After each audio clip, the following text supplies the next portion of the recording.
खाली हो जाए कुछ नहीं था यहाँ वहाँ रहिए वहाँ बस ठीक है। वहाँ कैमरे पर इसी वजह से बेकार हो गया। तो अब आप सभी लोगों को देख करके हमको लगता है डरने की कोई आवश्यकता नहीं है, क्योंकि काफ़ी अच्छा आप लोगों ने बना रखा है हिसाब किताब। यहाँ पर अच्छी अच्छी सड़कें बन गई हैं, अच्छे अच्छे वो हो रहे हैं। मेरे ख्याल से वाईफाई भी चल रहा है यहाँ पर। और इसके बाद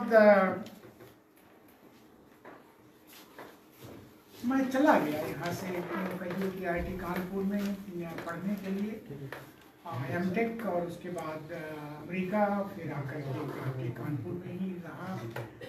अभी रिटायर होने के बाद में 17 में, और सोचिए 17 से 17 में लौटने के बाद ये हुआ कहाँ जाए, तो पता चला अपने घर जाओ, और कहाँ जाओगे। तो मैं अपने घर आ गया हूँ, 3 साल से अपने घर पर हूँ। और मैं उस विषय को लूँगा हूँ, तो मैं वैसे शिवापुरी का गाँव का रहने वाला, लेकिन मेरा थोड़ा शहरीकरण हो गया है। और उसके मुताबिक मैं यहाँ संकट मोचन के मंदिर के पीछे घर है मेरा। और आज जो हमारे संतोष कुमार जी थे, आज उन्होंने देखा भी घर हमारा। तो ये थोड़ा सा अपना परिचय हमने सोचा। मातृभाषा आप नहीं जानते होंगे, एकदम खाटी भोजपुरी है, बनारस की असली। तो हम लोग क्योंकि आज विश्व हिंदी दिवस है, इसलिए थोड़ा सा पूरी रहना जाना सही है, बजाय इसके कि हम मातृभाषा बोलने लगते हैं। जैसा परिचय में बताया गया कि मैं उत्तर प्रदेश टेक्निकल यूनिवर्सिटी का वाइस चांसलर रहा हूँ। ये भी सत्य है कि जब हमको वाइस चांसलर बनाया गया, या जब तक मैं था, हमको पता ही नहीं था कि रिटायरमेंट के बाद अब पता चलता है कि वाइस चांसलर, क्योंकि लोग दूसरी नजर से देखते हैं कोई वाइस चांसलर। और आपने सुना होगा, बहुत देखा होगा ध्यान से कि महिला फॉरेन सेक्रेटरी को इस गवर्नमेंट ने हटा करके शिवशंकर को आजकल विदेश मंत्री थे, उनको बनाया गया था विदेश मंत्री। वो लड़की उन्हीं की लड़की, तो मैं जानता हूँ व्यक्तिगत रूप से थोड़ा सा लड़की को आपसे। तो इस आशा से, इस उम्मीद से आप अच्छी तरह से देख लीजिए और चारों तरफ से देख लीजिए कि मैं बिल्कुल ही कहीं से भी वाइस चांसलर नहीं हूँ। मैं आपको थोड़ा सा टेक्निकल एजुकेशन के बारे में भी बता दूँ। ये यूपी टेक्निकल यूनिवर्सिटी होती क्या हो, तो हमको बताना ही पड़ेगा, ये मानते हुए कि आप नहीं जानते। तो हर देश में अलग अलग तरीके से टेक्निकल एजुकेशन की डिफिनीशन है और उसका गवर्नेंस है। जो हमारे देश में जो टेक्निकल एजुकेशन जो है, वो बहुत दिनों से, मतलब अंग्रेजों के टाइम से ही, वो एक all India council for technical education बनी हुई है, AICTE जिसको बोलते हैं, all India council for technical education. बड़ा बड़ा नाम है। उनको अधिकार दे दिया गया है कि वो परिभाषित करेंगे कि ये टेक्निकल एजुकेशन का मतलब क्या होता है, और कितनी डिग्री होनी चाहिए, और कैसे होना चाहिए, इत्यादि इत्यादि। इसके बाद हर प्रांत में, ये तो सेंट्रल लेवल पर हो गया दिल्ली में, हर प्रांत में एक टेक्निकल यूनिवर्सिटी बनाया है गवर्नमेंट ने। अभी एक आध प्रांत है जो वहाँ पर नहीं भी बना है। तो उत्तर प्रदेश में जो प्रांत जो बना, उसका नाम सीधा रख दिया उन्होंने उत्तर प्रदेश टेक्निकल यूनिवर्सिटी। जो उड़ीसा में बना, उसका नाम रख दिया Biju Patnaik technical university. West Bengal में बना कुछ और, कर्नाटक में बना उसको विश्वेश्वरैया टेक्निकल यूनिवर्सिटी, जिसका नाम आप ले रहे हैं। और जो तमिलनाडु में बना, उसका नाम अन्ना टेक्निकल यूनिवर्सिटी, इत्यादि इत्यादि इस तरह से हुआ। अभी हमारी सरकार ने अपना नाम बदल करके इसको अब्दुल कलाम टेक्निकल यूनिवर्सिटी रख दिया है, जिसको शॉर्ट में AKTU भी बोलते हैं। जब मैं था तो यूपी टेक्निकल यूनिवर्सिटी यूनिवर्सिटी वही है, मैं भी वाइस चांसलर रह चुका हूँ, जो AKTU है, नाम वाली बात है, नाम नहीं था उसमें AKTU, और अब हो गया है उसका नाम। तो जैसा आप जानते हैं कि उत्तर प्रदेश में उस समय भी और आज भी 75 जिले पूरे उधर गाजियाबाद से लेकर के और जो भी आपसी छोड़ है पूरे उत्तर प्रदेश में, और लगभग उन दिनों करीब 760 टेक्निकल इंस्टीट्यूशंस कंट्री में थे और 6.5 लाख लड़के पढ़ते थे। तो जब मैं पढ़ता था BHU में तो हमको बताया गया था कि सबसे बड़ी यूनिवर्सिटी विश्व की BHU है। और देखिए मैं ऐसे यूनिवर्सिटी का वाइस चांसलर बना जो पता नहीं कितनी गुना इस यूनिवर्सिटी, 6.5 लाख स्टूडेंट और 760 इंस्टीट्यूशन एक यूनिवर्सिटी के अंदर।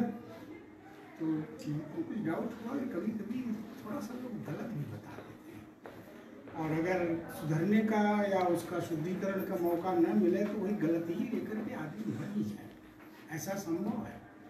तो लेकिन इत्तेफाकन इस मामले में चूंकि हमारा ज्ञान हो गया तो हम वहाँ पर समझ गए कि वो उससे भी बड़ी यूनिवर्सिटी है। तो हमारे जो डायरेक्टर थे IIT कानपुर के उन दिनों, तो उन्होंने कहा कि ये वर्ल्ड की सबसे बड़ी टेक्निकल यूनिवर्सिटी है, पता नहीं कहीं से रिसर्च किया होगा। और in terms of the number of the colleges, number of the students और नंबर ऑफ द फैकल्टी जितनी है पूरे उत्तर प्रदेश में टेक्निकल एजुकेशन में, आप विश्वास नहीं करेंगे वो बहुत जगह की यूनिवर्सिटी से भी ज़्यादा है। तो ये उत्तर प्रदेश टेक्निकल यूनिवर्सिटी है। जो ये यूनिवर्सिटी है, चूँकि ये यूनिवर्सिटी है इसलिए इसकी कुछ खासियत है। ये BTech की डिग्री दे सकती है, मास्टर्स की डिग्री दे सकती है, PhD की डिग्री दे सकती है। ये सर्टिफिकेट नहीं दे सकती, डिप्लोमा नहीं दे सकती, क्योंकि यूनिवर्सिटी का कुछ बना हुआ है अपना, वो उतने ही वो दे सकते हैं। और जो टेक्निकल एजुकेशन की डिफिनीशन आज तक है वो उसमें engineering, technology, management, computer applications, architecture, pharmacy, बस इसका मतलब टेक्निकल एजुकेशन। और बाकी और प्रोग्राम के लिए कुछ भी हो परिभाषा वो हमको मालूम नहीं है। तो ये टेक्निकल एजुकेशन है और हमें जानकर बड़ी खुशी हुई कि जिस रास्ते से मैं गुजरता था, डरता भी था रात रात को, उस रास्ते में एक नॉर्थ स्टार सेंटर है जिसके बारे में मेरे को आज मतलब यहाँ आने का सौभाग्य मिला है और ज्ञान प्राप्त हुआ है। ये हमको नहीं पता था कि टेक्निकल एजुकेशन की एक्टिविटीज़ यहाँ पर भी होती हैं उस तरह से। तो चलिए थोड़ा सा अपने टॉपिक पर आ जाते हैं। जो टॉपिक है आज के परिप्रेक्ष्य में, उसमें है role of the technologies in rural development. तो ये मेरा परिचय कह लीजिए है। ये तो आया नहीं, ये दूसरा नंबर। हाँ चेंज कर। अच्छा अच्छा ठीक है ठीक है। तो जैसे होता है, अगर आपने देखा होगा कि कुछ लोग सेना में जाते हैं तो उनको तरह तरह के पदक मिलते हैं, तो वैसे एकेडमिक फील्ड में अगर आप आएंगे तो धीरे धीरे समय के साथ जल्दी मत करिएगा, वो आपको कुछ न कुछ इस तरह के अलंकरण मिलते चले जाएंगे। तो ये सब जो मेरे नाम के नीचे जो देख रहे हैं वो अलंकरण है इस तरह के। वो फेलो ऑफ ईयर, जहाँ F लिखा हुआ है, मेंबर ऑफ ईयर, और ये वो कुछ आप भूल भी जाते हैं धीरे धीरे, ऐसा होता है। तो वो सब लिखा हुआ है। इसमें जो मेरे ख्याल से हमको सबसे सम्मानजनक लगता है वो है फेलो ऑफ IIT कानपुर। इस संस्था में परिचित तो है इसकी फेलो बहुत कम है पूरी दुनिया में, और ये सौभाग्य की बात है कि हम भी फेलो हैं उसके। और बाकी तो सर भी हैं नेशनल एकेडमी ऑफ इंजीनियरिंग के फेलो, हमारे पास पूरे बनारस में 4 हैं तो हैं। तो इस तरह से, लेकिन शायद फेलो IIT कानपुर हम ही हैं। इसके बाद जो भी है। इस समय मैं IIT BHU के मैकेनिकल इंजीनियरिंग डिपार्टमेंट में मैं हूँ, और इसके पहले मैं IIT कानपुर में एक डिपार्टमेंट बड़ा अजीब सा है जिसको आप शायद न जानते हो, वो है industrial and management engineering department. इसलिए नहीं जानते हैं कि वो JEE के उसमें नहीं आता है, वहाँ पर केवल पोस्ट ग्रेजुएट प्रोग्राम होते हैं, MTech और PhD, और जहाँ पर ऐसे ऐसे जिस IIT में डिपार्टमेंट हैं जिनमें केवल पोस्ट ग्रेजुएट डिग्री मिलती है, दुर्भाग्य से जनता नहीं जानती है उस डिपार्टमेंट को। जनता जानेगी computer science, mechanical engineering, electrical engineering, chemical engineering, civil engineering इत्यादि इत्यादि। चूंकि ये केवल MTech और PhD वाला है, इसलिए आप नहीं जानते हैं तो कोई हमें बुरा नहीं लगेगा। और मैं वाइस चांसलर था और प्रशासनिक पदों में डिप्टी डायरेक्टर भी था IIT कानपुर का। ये सब मेरा विजिटिंग कार्ड है, और विजिटिंग कार्ड ख़त्म हो गया है तो मैं आपको दूंगा नहीं, और यही हमने फोटो कॉपी करके यहाँ पर लगा दिया है। इसमें अगर इसमें मेरा जरा सा बढ़ा दीजिए सर, आप बढ़ा सकते हो तो। हाँ बस बस बस। तो इसमें आप देखेंगे तो मेरा घर का एड्रेस लिखा हुआ है। अगर आपका घर अगल बगल हो और आप पहचानते हो हमको, कभी वहाँ सवेरे चलते होते समय से, तो बुरा मत मानिएगा, मैं नहीं पहचान रहा हूँ। और इसमें टेलीफोन नंबर भी लिखा है, और ये टेलीफोन नंबर थोड़ा खतरनाक नंबर है। खतरनाक नंबर है, इसको कहते हैं IIT कानपुर का कॉर्पोरेट का नंबर। ये जब आधे किलो को हुआ करता था मोबाइल का टेलीफोन, तब का नंबर है। अभी तो बहुत छोटा हो गया है, और इसको थोड़ा सा अगर आप असावधानी से डायल कर देंगे तो हो सकता है कि पूना में डायरेक्टर के पास पहुंच जाए या कहीं पर किसी के साथ पास पहुंच जाए। 10 नंबर है, बड़े खतरनाक नंबर। तो ये है सर, ये मेरा आज के टॉक का ब्रीफ आउटलाइन है, जिसमें थोड़ा सा थीम के बारे में बात करेंगे, और आज की टॉपिक चुनी क्यों गई है, पेक्यूलियरिटी क्या है आज के टॉपिक में, थोड़ा सा इसके बारे में बात करेंगे।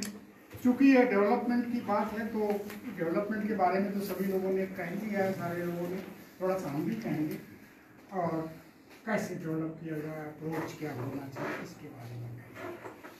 तो देखिए ऐसा है कि चूंकि हम लोग अध्यापक रहे हैं तो थोड़ा सा बाल की खाल निकालने की आदत हो गई हम लोगों को, और ये अच्छा है या बुरा है ये आप सोचिए, लेकिन ये है कि हम जो हमारी सच्चाई है वो हम आपके सामने बता रहे हैं। Role of technologies in rural development, ये टॉपिक है। तो इसके जो कहीं भी अगर देखा हुआ नॉर्थ स्टार एकेडमी या कोई विजन प्ले या कोई चीज़, तो बाल की खाल निकालने का मतलब क्या होता है कि बाल बहुत है, खाल उसमें थोड़ी सी कम है। तो अगर इस टॉपिक को देखा जाए तो इस टॉपिक में कैच वर्ड क्या लगता है आपको? ये कैच वर्ड लिखे गए हैं। हमारे ख्याल से ये टेक्नोलॉजी और डेवलपमेंट दो वर्ड जो है, ये रूरल डेवलपमेंट सॉरी, ये दोनों बाल की खाल है या कैच वर्ड है। यह बताया हमने कि हम लोगों की आदत है, इसकी वजह से हमने ये कर लिया है। नेक्स्ट, पहले हम थोड़ा सा रूरल डेवलपमेंट की बात करेंगे। ये रूरल का मतलब क्या होता है? कभी लोग बड़े गर्व के साथ रूरल से एसोसिएट होते हैं, कभी लोग रूरल छोड़ करके और शहर की तरफ, गैर रूरल की तरफ भागते हैं और संकट मोचन के बगल में अपना घर वर बना लेते हैं। तो और सर और चलिए, हाँ, ये है क्या चीज़?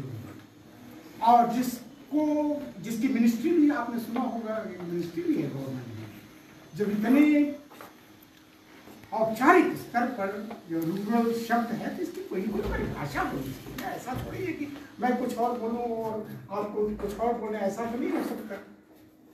रूरल है क्या चीज़, जिसके डेवलपमेंट की बात हम करेंगे और आप सुनेंगे और आप उसके बाद क्वेश्चन वगैरह भी पूछेंगे, ये है क्या? तो इसमें कुछ अगर आप जाएं जब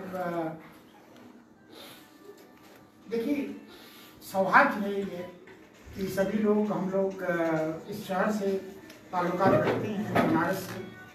अच्छी बात यह है इस शहर के बारे में, जैसा सुना जाता है, आप जानते तो है नहीं आप न हम, कि इसका कोई इतिहास नहीं, इतना पुराना है कि इसका कोई इतिहास नहीं। कैसा हुआ होगा कि तो हम यहाँ रहते रहते सोच तो सकते ही हैं कि पहले कैसा रहा होगा बनारस में। तो मैं सोच रहा हूँ, देखिए अगर आपकी सोचने से फिट हो या नजदीक होगा तो लोग रहे होंगे आदमी मेरे जैसे, कोई दाढ़ी बढ़ाए हुए होगा, कोई नाखून बढ़ाए हुए होगा, कोई कपड़ा पहने हुए, कोई बिना कपड़े के भी रहा होगा, कोई चमड़े का कपड़ा, कोई कीने के कपड़े का और लोग मुख्य रूप से कुछ न कुछ अपने कंजम्पशन के लिए तलाश रहे होंगे। कंजम्पशन मतलब खाना पीना और भी जो भी चीज़, म्यूजिक हो या आध्यात्म हो, धर्म हो या कोई ऐसी चीज़ हो, सारी चीज़ें कंजम्पशन के लिए वो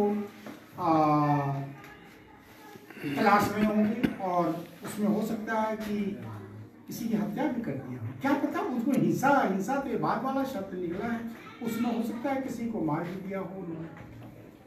चूंकि वाराणसी में एक गंगा नदी है, इसलिए एक उसका जो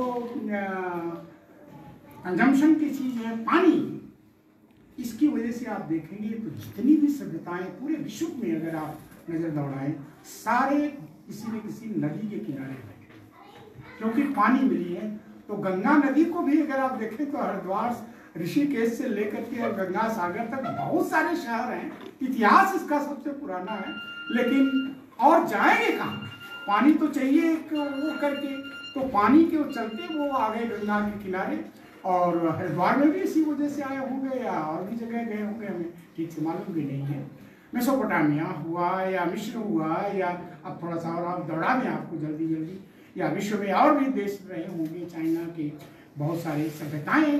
देखिए ऐसा है कि इसमें कोई बुरा नहीं मानना चाहिए कि और भी सभ्यताएं, यानी हो सकता है उतनी पुरानी ना हो जितनी आपकी हो, लेकिन स्वीकार करने में तो कोई हर्ज नहीं है किसी तरीके। भाई साहब यही नहीं है जो इराक में बगदाद आप सुनते हैं जहाँ पर सद्दाम हुसैन मारे गए हैं, वो शहर का ये पता नहीं कि उसका भी इतिहास क्या है। मेसोपोटामिया बोलते थे उसको, सुन लीजिए जानते हैं। तो ये जो चीजें रही इनको क्या कहेंगे, शहर कहेंगे या गांव कहेंगे, ये हमारा मेन। मेरे ख्याल से उसमें शायद बड़ा मुश्किल है ये कहना कि इनको शहर कहेंगे या गांव कहेंगे। धीरे धीरे हुआ क्या, मानो जब इतिहास या मानो संस्कृति जब आगे बढ़ी तो उन्होंने ये सोचा कि ये पानी या जो भी कंजम्पशन की चीजें हैं वो प्राकृतिक रूप से तो वहां है, अगर हम इनको यहाँ ले आए। देखिए आदमी की अकल जरा सा देखिए, क्यों वहां गंगा नदी के किनारे पानी रहे, अगर हम पानी यहाँ पैदा कर देते हैं या कोई चीज जो वहां पर हमको मिल रही है उसको हम यहाँ पैदा कर देते हैं तो हम यहाँ रहने चाहिए। बात आर्थिक रूप से सही है। इसको शहर कहा जाने लगे तो जाहिर है कि ये जो शहर है वो आदमी के दिमाग की उपज है। गांव थोड़ा ज्यादा प्राकृतिक लगता है और शहर शब्द जो है अर्बन जिसको बोलते हैं इंग्लिश में, वो थोड़ा बात की चीज और वो आदमी के दिमाग की खुराफात की उपज है, यूं कहेंगे। अब उसमें कुछ ऐसी चीजें उन्होंने रखी जिनको गांव में तो होता रहा होगा, इसको क्यों रखी, इसकी क्या आवश्यकता है, यहाँ पर क्या हमको कंज्यूम देता है, तो हो सकता है उसको छोड़ भी दिया हो। तो एक तरह से आज अगर परिभाषित करना चाहें कि आप रूरल क्या होता है तो आपके पास कोई तरीका नहीं है बजाय ये कहने के कि जो चीज शहर नहीं है वो गांव है।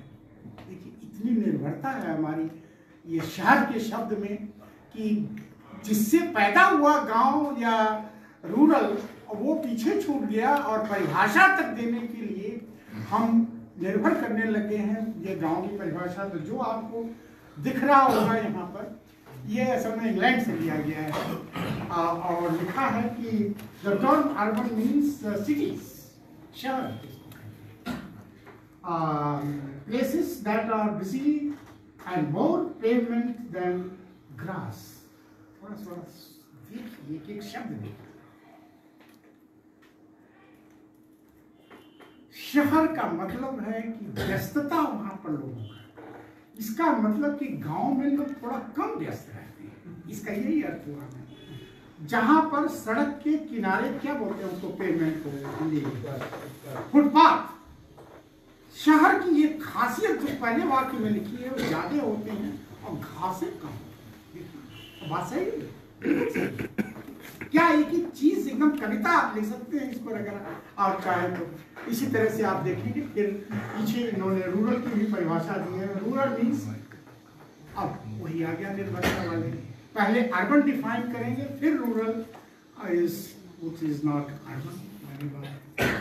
तो ये बाल की खाल निकालने की आदत से आप देखिए, पहले चीजों को परिभाषा बहुत सही समझ आनी चाहिए। और परिभाषा के लिए हम लोगों ने बहुत लंबा एक अपनी सोच पैदा की, मानव संस्कृति कैसे पैदा हुई होगी और उसमें सबसे पहला शब्द क्या आया होगा, वो शायद वहाँ से हम अर्बन बनाए, फिर अर्बन को निगेट करके हमने रूरल शब्द निकाला।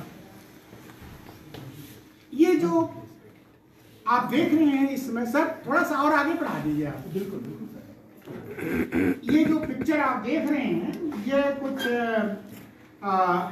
और इसी भावना को थोड़ा सा आगे बढ़ाते हैं कि शहर में क्यों आए हैं, क्यों अपना रामडीह गांव छोड़ करके, सेवापुरी छोड़ करके और हम यहाँ वाराणसी आ गए, या बहुत से ऐसे लोग जो आ गए हैं।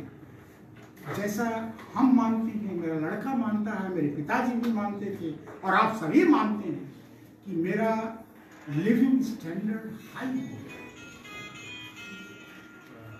इसके लिए अगर आपको कोई शक हो तो अभी या जब तक हम हैं यहाँ, इस प्रश्न को आप पूछ लीजिए कि कैसे, क्यों हम कहते हैं कि हमारा स्टैंडर्ड लिविंग हाई हो गया। जब हमको पाएंगे नहीं तो नंबर जो हमने आपको दिया था उस पर भी फोन कर सकते हैं, ये हम मानते हैं। और दूसरा ये है कि चाहे या न चाहे, जो शहर की जिंदगी है फास्ट पेस्ड है। मुंबई में है साहब, बहुत जल्दी जल्दी लोग, बड़े फास्ट लाइफ है वहाँ, इसका मतलब क्या होगा? और इसका उल्टा होगा गांव में, जो गांव का चित्र जो देख रहे हैं। ये 2-3 कैरेक्टरिस्टिक इन्होंने यहाँ ऊपर लिख दी है। और अर्बन जो सेटलमेंट्स हैं उनको आप शहर कहते हैं और या टाउन कहते हैं, और इनको गांव कहते हैं। और इस तरह से ये जो स्टैंडर्ड ऑफ लिविंग है, अगर आप सभी लोग एग्री करते हैं कि शहर में ज्यादा होती है, तो रूरल डेवलपमेंट का एक एजेंडा तय हो गया। वो ये हो गया कि अगर स्टैंडर्ड ऑफ लिविंग गांव में भी, रूरल एरिया में भी अगर हम बढ़ा दें तो एक डेवलपमेंट का काम हो जाएगा। अगर आप मानते हैं तो, नहीं मानते हैं तो उसको कैंसिल करके बताया ना कि हम लोग तो बाल की खाल निकालने वाले हैं, उसमें कुछ और लगा देंगे इसको। तो ये इस तरह से निकालते हैं। अब थोड़ा सा और, चूँकि आपने कहा वो बड़े पढ़े लिखे हैं, बड़ी डिग्री है इनके पास, यहाँ BHU के भी पढ़े हुए हैं, प्रदेश के भी पढ़े हुए, तो अब थोड़ा सा आपको पढ़े लिखे सब उसमें ले चल रहे हैं। यूनाइटेड नेशंस को आप जानते होंगे, संयुक्त राष्ट्र principles and recommendations state that due to different characteristics of the urban and rural areas across the globe, a global definition is not possible. कुछ चीजें हैं जिनकी परिभाषा ही संभव नहीं है जितना उत्कृष्ट को हम चाहते हैं।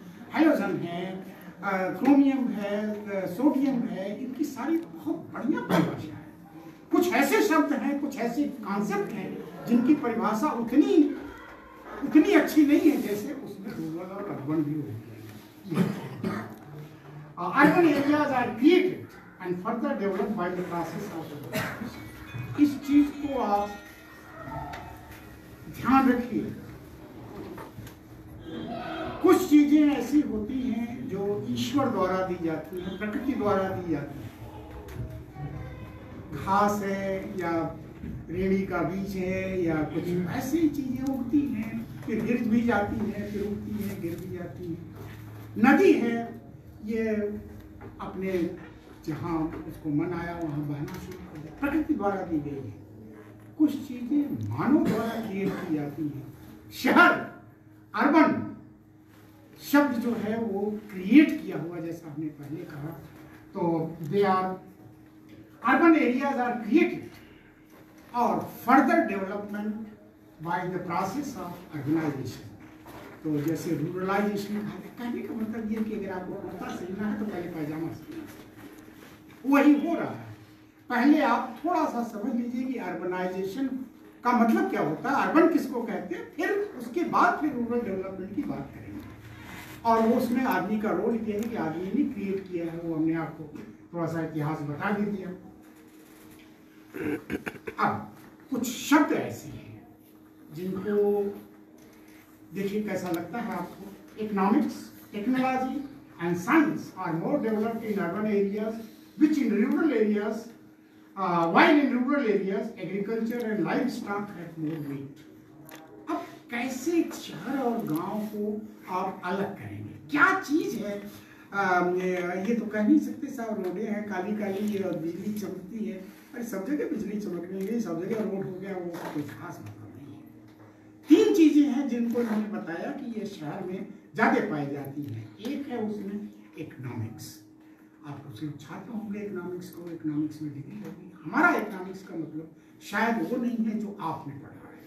हमारा इकोनॉमिक्स का मतलब है कंपटीशन ज़्यादा है, यहाँ पर प्रोडक्शन ज़्यादा है और यहाँ पर कंजम्पशन ज़्यादा है। हम उसको उस लहजे से हम इकोनॉमिक्स बोल रहे हैं। मार्केट जहाँ ज़्यादा है। टेक्नोलॉजी आप शहर में जाते हैं, अर्बन एरिया में जाते हैं, और साइंस वहां पर जाते हैं। अब थोड़ा सा एक सेकेंड मैं आपको इसके टेक्नोलॉजी के ऊपर ले चलूंगा। आपको क्या लग रहा है कि हमको गर्मी लग रही है? अरे बंद करो, फैन बंद करो। नहीं सर ने वो लाइट के लिए कहा कि आपकी रिकॉर्डिंग थोड़ी सी डिम है। Okay, alright, I think you carry on as you feel like. मैं ही अकेला नहीं बैठा हूँ, अगर सारे लोगों को गर्मी लग रही है तो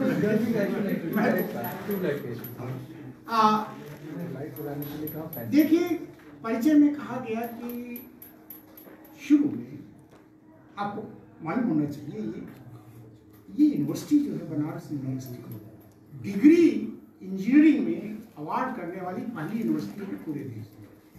और भी थी यूनिवर्सिटी जहाँ पर डिप्लोमा मिलता था, लेकिन डिग्री मिलने वाले शायद सर ठीक है, ये पहली यूनिवर्सिटी है उसमें। और सर की भी और मेरी भी डिग्री का नाम है बीएससी इंजीनियरिंग। उसके बाद कहीं कहीं देश में आपके पिताजी वगैरह होंगे बीई होते थे, बैचलर ऑफ इंजीनियरिंग।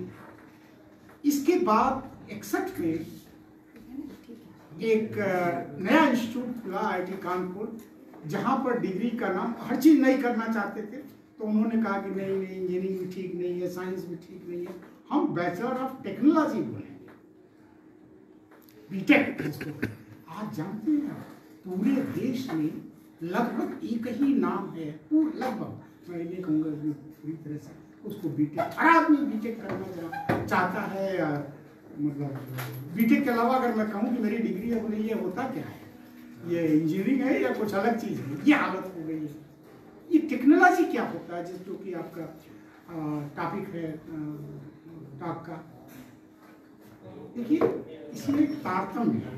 तारतम्य ये है कि जैसा सर ने कहा कि लोग लोहार कुम्हार या जो भी इस तरह के लोग शहर में देहातों में काम करते हैं, ये काम कर ले जाते हैं, इनसे न तो इंजीनियरिंग से मतलब है न तो टेक्नोलॉजी से मतलब है, लेकिन अगर आप दे देंगे तो खुद भी बना के आपको दे देंगे बहुत बढ़िया सा।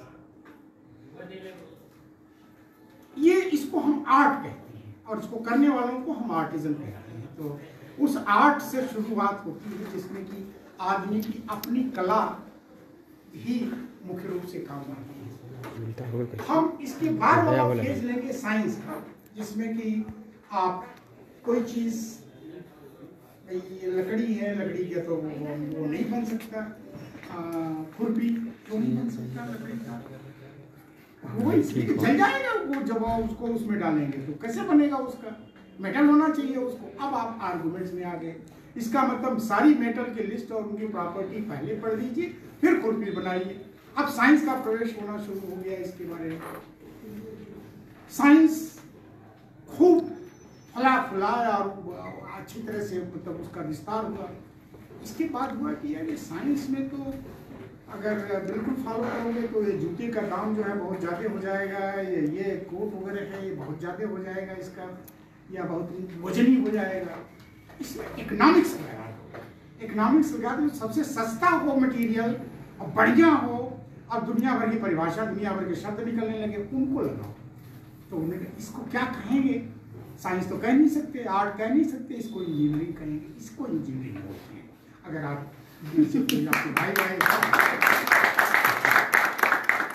अब ये इंजीनियरिंग चूंकि ये साइंस से पैदा हुई है तो पूरे विश्व में आप समझिए लगभग एक किस्म की इंजीनियरिंग। लेकिन जापान के लोग कोई और कर रहे थे, हमारे गांव में कुछ और लोग कर रहे थे। अगर इंजीनियरिंग को जो लोकल वहां का था उससे मिक्स कर दीजिए, ध्यान से देखिएगा, आर्ट, साइंस, इंजीनियरिंग, और अब हम टेक्नोलॉजी पर आ रहे हैं। इंजीनियरिंग को अगर आप मिक्स कर दीजिए जो लोकल स्किल है तो उसको हम टेक्नोलॉजी बोलते हैं।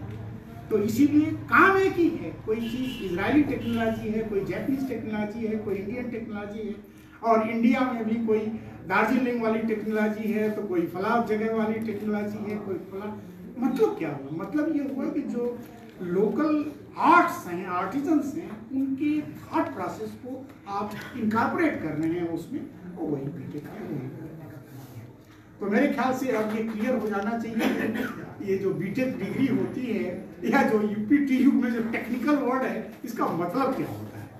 और मेरे ख्याल से कोई भी हो, वाइस चांसलर अगर है तो उसको उस चीज़ को कैरी ऑन करना चाहिए। यही इसी से हमको लेके चलना है। तो ये जो टेक्नोलॉजी शब्द है जो आप देख रहे हैं यहाँ पर, ये शहरों में थोड़ा ज़्यादा है इसके बजाय इसके कि रूरल एरिया में। और रूरल एरिया में इनका कहना है कि एग्रीकल्चर ज़्यादा होता है। इसकी भी परिभाषा चाहिए हमें। एग्रीकल्चर कहते कि एग्रीकल्चर उस चीज़ को कहते हैं जहाँ पर कि कोई चीज़ बीज के तौर पर वो आम तौर से मिट्टी में डाला जाता है और वहाँ से फिर वो कोई चीज़ पैदा होती है। उसमें अगर एक बीज डालेंगे तो उसमें एक से ज़्यादा बीज अगर पैदा होते हैं उसको एग्रीकल्चर कहते हैं। ये इसकी फंडामेंटल परिभाषा है। अगर एक बीज की जगह पर एक ही बीज वाला पैदा होता तो कुछ और होता होगा उसके साथ जो कि वो साथ में होता होगा, अन्यथा ये संभव नहीं। ये इसको कहते हैं कि एग्रीकल्चर और लाइफ स्टॉक मतलब चारा और बाकी और सारी चीज़ें ये गाँव। ये थोड़ा सा इन्होंने परिवर्तन दिया है यहाँ पर। और जैसा बाकी चीज़ों को लिख दिया है कि the pace of the life is more accelerated and stressful in cities than in fields, कि जो शहर में है वो जिंदगी बहुत तेज चलती है, उससे रुक नहीं रहे, तेज चलती है और दिमाग में स्ट्रेस बहुत ज़्यादा पैदा होता है। मस्ती जो कहते हैं वो नहीं है शहरों में। आप मस्त अगर घूम रहे हैं तो फालतू में घूम रहे हैं, असली मस्त देखना हो तो आप गांव में जाइए, जैसा ये कह रहे हैं। तो ये सब इश्यूज अभी और चलिए, कोई भी टॉपिक हम लेते हैं तो हम ये देखना चाहते हैं कि ये टॉपिक लिया क्यों या इन्होंने दिया क्यों। तो हमेशा ये हमारी आदत होनी चाहिए कि उसकी पिकुलियरिटी को या स्पेशलिटी को हम थोड़ा सा विवेचना तो उसकी करें। तो इसमें लिखते हैं कि rural development is the process of improving the quality of life and economic wellbeing. ये परिभाषा दे रहे हैं और परिभाषा का मतलब होता है कि जो शब्द लिखे गए हैं वो आपके समझ में न आए। अगर आपकी समझ में आते हैं तो थोड़ा सा ऐसे शब्द रख दे जाए जो कि वो विश्व हिंदी दिवस के समय एक ऐसे शब्द की तलाश जारी रहनी चाहिए जो कि समझ में न आए आम जनता को। तो हमारा ख्याल है कि शायद ऐसे ही हो रहा होगा। क्वालिटी ऑफ लाइफ क्या होता है? अगर हम समझ गए कि रूरल डेवलपमेंट का मतलब होता है to improve the quality of life, और क्वालिटी ऑफ लाइफ का अगर मतलब समझ गए तो मतलब हम समझ गए कि कैसे इम्प्रूव करना, हमारा आप खत्म हो जाना चाहिए। तो 1 मिनट लेंगे हम इस चीज पर कि ये क्वालिटी ऑफ लाइफ क्या होती है। अच्छा खाना खाना, ध्यान से खाना खाना, आनंद से खाना खाना, बढ़िया सा बिस्तर सोना या पक्के घर में रहना, ये क्वालिटी ऑफ लाइफ है। ये अब आप इस चीज को देखेंगे, बहुत पहले भी ऐसा रहा होगा कि वो बहुत बढ़िया चित्रण किया होगा तुलसीदास ने और ऋषभ ने और बहुत सारे कवियों ने, नदी के किनारे कैसे वो पत्तों में आवाज आ रही है और पानी की आवाज आ रही है, वो संभव है। कुछ चीजें ऐसी होती हैं जिनका पूरी तरह से परिभाषा या शाब्दिक अर्थ निकालना आसान नहीं होता। सीता जी बहुत सुंदर थी, सुंदरता की परिभाषा बताइए। रामायण तो बहुत बार पढ़ा होगा, वो लगभग उसी तरह का शब्द है। क्वालिटी ऑफ लाइफ और इकोनॉमिक वेलबीइंग, अगर ये 2 इश्यू कर लें तो हमारे ख्याल से हमारा एजेंडा सेट होगा। Of the people living in the rural areas often relatively isolated and sparsely populated। कुछ रूरल एरिया की बात इन्होंने और लगा दी है यहाँ पर कि ये आम तौर से आइसोलेटेड होते हैं, ऐसा रह नहीं गया, क्योंकि मेरे के बगल वाला जो गांव है वो बहुत सटा हुआ है, तो बहुत ज़्यादा स्पार्स भी नहीं रह गया, लेकिन मान लीजिए उससे कोई फर्क नहीं पड़ता है। तो ये है स्थिति क्वालिटी ऑफ लाइफ और इकोनॉमिक वेलबीइंग। अगर कोई पूछे कि क्या सीखा आपने वहाँ पर, क्या भाषण दिया उन्होंने, बस 2 ही चीज़ याद रखिएगा। बताया कि role of technology in improving raising the quality of life and bringing economic wellbeing. इसके बाद तुरंत आप वहाँ से चले जाइए, क्योंकि परिभाषा अगर वो आदमी पकड़ के पूछने लग जाएगा तो दिक्कत हो जाएगी। हम थोड़ा सा परिभाषा रूरल डेवलपमेंट देखिए सर, आ गया। Rural development association focused on action for the development of the areas outside the main stream urban economic system. हमने पहले ही कह दिया कि इकोनॉमिक वेलबीइंग ये हम मान के कहाँ देखेंगे कि कौन किसका इम्प्रूव है। शहर को देख करके मतलब हमारा रेफरेंस पॉइंट ऑलरेडी फिक्स्ड है। अगर कोई शहर ऐसा है जो बहुत घटिया है तो उसी चीज को हम इम्प्लीमेंट करके किसी चीज का सुधार कर रहे हैं, डेवलपमेंट कर रहे हैं, जाहिर है वो भी घटिया ही होगा ना। और अब थोड़ा सा आपको इंजीनियरिंग कहिए या साइंस की तरफ देख लें, अगर कुछ लोग इसमें देखें, जब हम किसी चीज को कहते हैं कि कितना टेम्परेचर है भाई 32 डिग्री सेंटीग्रेड, 32 का मतलब क्या होता है? ये 0 से 32 गुना है या 0 से 32 और जोड़ करके देखते हैं? सोचिए, कुछ तो विज्ञान के लोग, इंजीनियरिंग के लोग, क्या 32 का मतलब क्या होता है? ऐसे आर्बिट्रेरी तो बोलना ठीक भी नहीं है, मतलब और कम से कम वाइस चांसलर के सामने तो आपको नहीं बोलना चाहिए। तो ये जो रेफरेंस पॉइंट होता है 0, मतलब इस केस में जिस किसी ने 0 को सोचा या समझा बहुत बड़ा काम कर दिया उसने, कि उसी से हम मानते हैं ना कि 32 से 32 का मतलब कहीं कहीं 0 जरूर होगा, कहीं 31 होगा, कहीं 33 होगा, वो सब अलग बात है, लेकिन कहीं ना कहीं 0 जरूर है इसमें। तो ये जो main stream urban economic system, जो इकोनॉमिक सिस्टम है, उसका जो 0 है, जो हम गांव का जो डेवलपमेंट चाहते हैं, जो रूरल डेवलपमेंट चाहते हैं, उसका 0 कहाँ शहर में? जब वो 0 फ्लक्चुएट करेगा, जैसे सेंटीग्रेड में आप ले लीजिए तो 0 कहीं और है, फारेनहाइट में ले लीजिए तो 0 कहीं और है। अगर वो 0 फ्लक्चुएट करेगा तो ये 0, ये जो भी आप डेवलप करेंगे वो भी फ्लक्चुएट करना शुरू करेगा। अब इसको इससे ज़्यादा आसान कैसे बना सकते हैं? आप समझ रहे हैं क्या मैं कह रहा हूँ। और कुछ काम ऐसे होते हैं, क्योंकि यहाँ पर 150 रुपए की 200 रुपए की बटन लगाने से ये कोट को बहुत अच्छा नहीं कहेंगे आप। और या तो एक आध दो चीजें वो कर लें, और अगर अच्छा कह भी दे कोट तो मेरे चेहरे पर भी तो सूट करना चाहिए ना इसको। कहने का मतलब कि किसी का लिबास से लेकर के या कोई चीज देखें आप, तो एक दो चीजें बहुत अच्छी कर देने से, बहुत अच्छी बहू ले आकर के घर में रख देने से घर नहीं बनता है। इसको कहते हैं कॉम्प्रहेंसिव होना, मतलब हर चीज, खिड़की, दरवाजा और दीवार, लड़के लड़कियां, ड्रेस उनका बोलने का तरीका, हर चीज सुंदर होनी चाहिए ना। इसको कॉम्प्रहेंसिव बोलते हैं, एग्रीगेट जैसे आप समझते हैं और बोलते हैं। तो कहीं भी किसी चीज का विकास ये नहीं है कि आप टेक्नोलॉजी लगा दें और बिजली पैदा कर दें यहाँ पर, या बिजली यहाँ पर दे दें और विकास हो गया, ऐसा तो संभव नहीं है। इसको कॉम्प्रहेंसिव लेना चाहिए, ये लिखा है।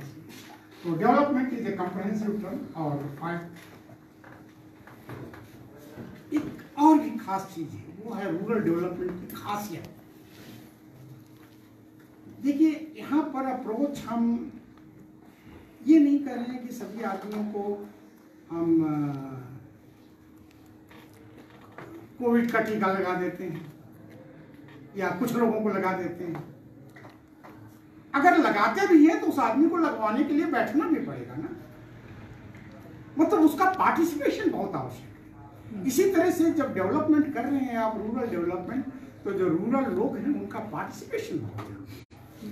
तो अगर आपके पास तीन चीजें हैं कि इकोनॉमिक सिस्टम, और एक दो चीज करने से कुछ नहीं होगा, यहाँ बटन बदलने से कोट अच्छी नहीं होने वाली है, पक्का। ये कॉम्प्रहेंसिव होना बहुत आवश्यक है।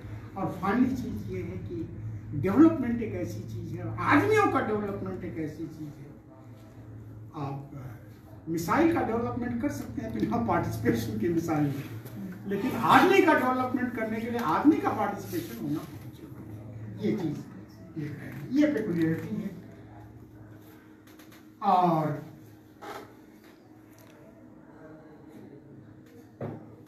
जो अर्बन है, जो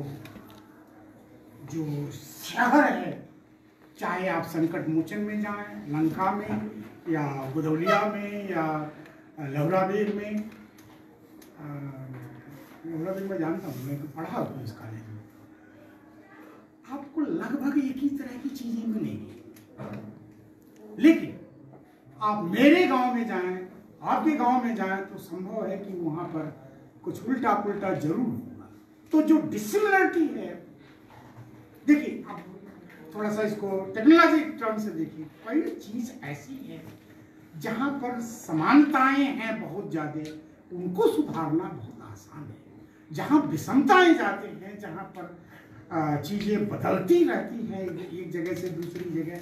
हमारा गांव, मध्य प्रदेश का एक गांव ले लीजिए, भिंड, आप सुना होगा, दाखिल हो जाते हैं, वहाँ का एक गांव ले लीजिए, कहीं राजस्थान का एक आध गाँव, सब भिन्नता है। अब गांव सुधारने चले हैं तो भिन्नता आपको समझनी पड़ेगी। ये सब लगा देंगे तो इसका नतीजा क्या होगा? एक तो निचोड़ पर पहुंच ही जाना चाहिए सभी लोगों के दिमाग से।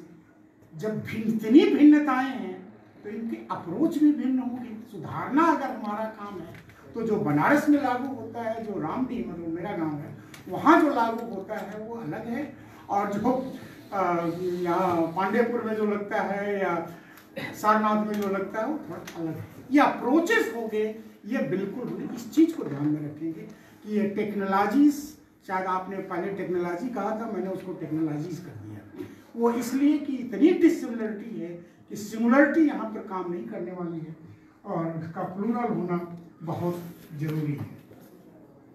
सर अब मैं थोड़ा सा आपको बहुत ज़्यादा क्या कहते हैं, अपना वो नहीं दिखलाना चाहता, शब्दों का जाल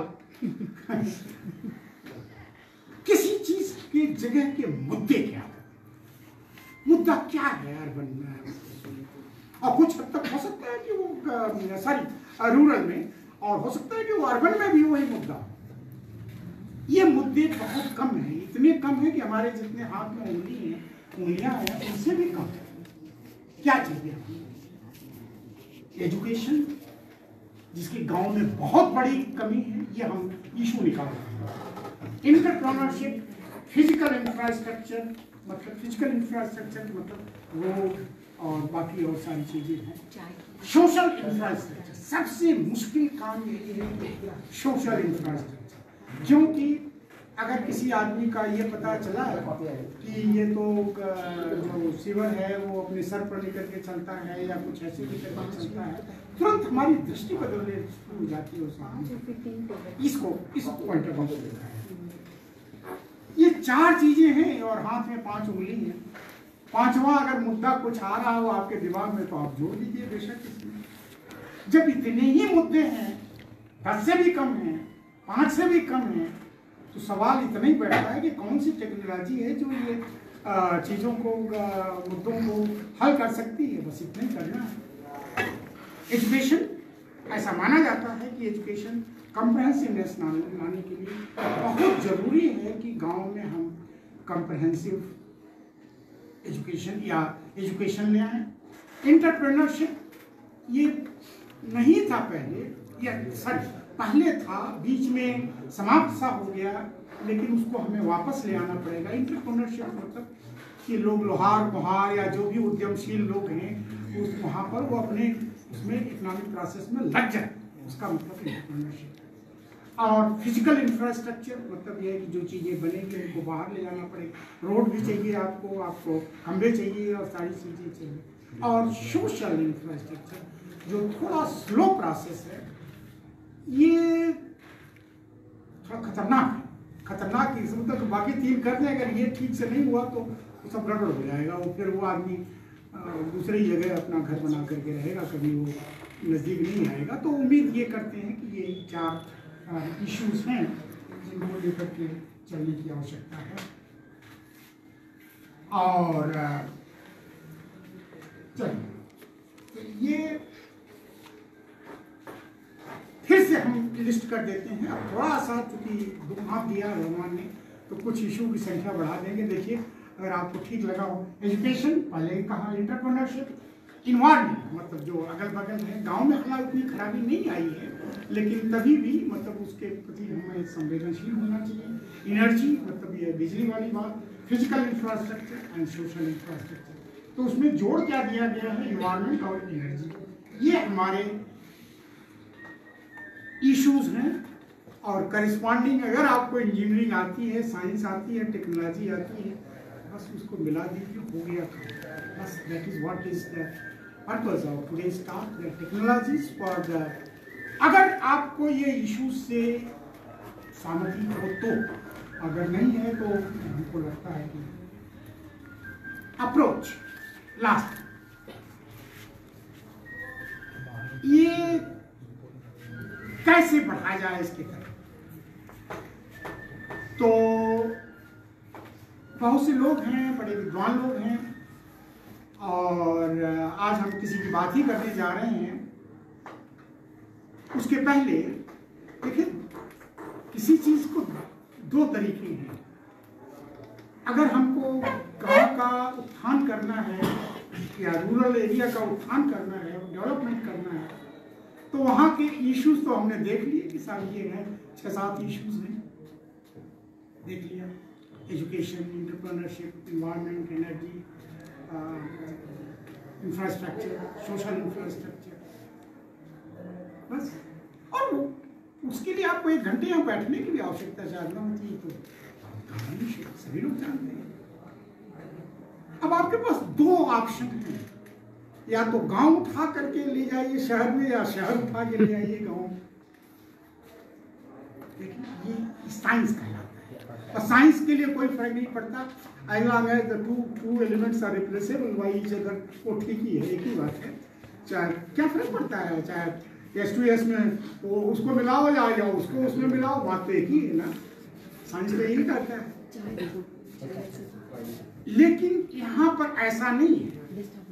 ये जो कहा जा रहा है आपके सामने, सुने, अगर आपको एग्री करना है तो कर लें, कि हम ये देख रहे हैं कि हमारे जैसे लोग गांव से शहर की तरफ भाग रहे हैं। बहुत से लोग भाग रहे हैं, हम नहीं लेकिन बहुत से लोग हैं जो हमेशा शहर जैसा ड्रेस, शहर जैसा उनको पत्नी चाहिए, शहर जैसा माँ बाप चाहिए। अरे माँ बाप को कैसे बनाओगे यार शहर जैसा? अब जैसे थे वैसे थे। तो किसी ने ये सोचा कि जो शहर की सुविधाएं हैं वही यहाँ पर अगर हम प्रोवाइड कर दें गांव में, रूरल एरिया में, विकास हो जाएगा। भाई अगर आप उसी के चक्कर में पड़े हुए हैं कि यही हमारा आदर्श है, तो उस आदर्श को ही हम ले आते हैं गाँव में। ये चीज आज से पहले 2003 में 17 साल पहले किसी ने सोचा। वो उसमें प्रेसिडेंट ऑफ इंडिया थे अब्दुल कलाम, और उसको उन्होंने नाम दिया provision of urban amenities to rural areas. देखिए इंग्लिश में नाम दिया हुआ है, जानते हैं केरला के थे, उतनी अच्छी हिंदी नहीं थी। आज तो विश्व हिंदी दिवस भी है, लेकिन नाम तो वही रखना पड़ेगा जो उन्होंने लिया था। उसका शॉर्ट फॉर्म उन्होंने दिया बड़ा अजीब सा, पूरा provision of urban amenities to rural areas. और जो 54th रिपब्लिक डे 26 जनवरी का जो दिन होता है, आप जानते हैं 15 अगस्त को कौन झंडा फहराता है, 26 जनवरी को कौन फहराता है, जानते हैं ना? तो 26 जनवरी को प्रेसिडेंट फहराता है। तो उस दिन उन्होंने इसका नाम लिया, हमको ये करना है।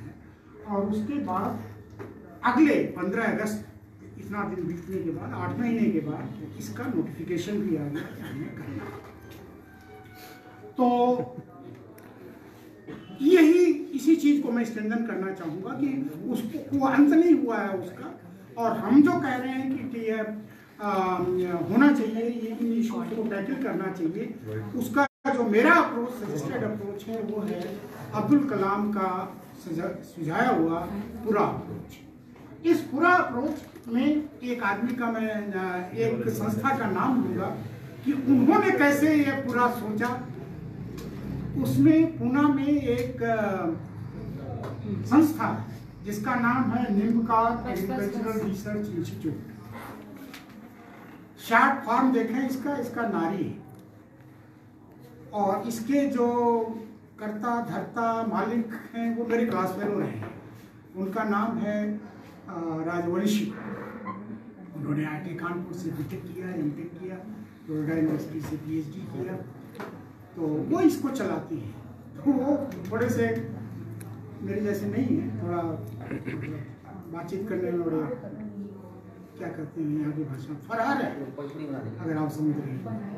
तो उन्होंने कलाम जी से बात किया, तो कलाम जी बड़े इम्प्रेस हो गए, यही ठीक है। तो वहीं से शुरुआत हुई नारी से। और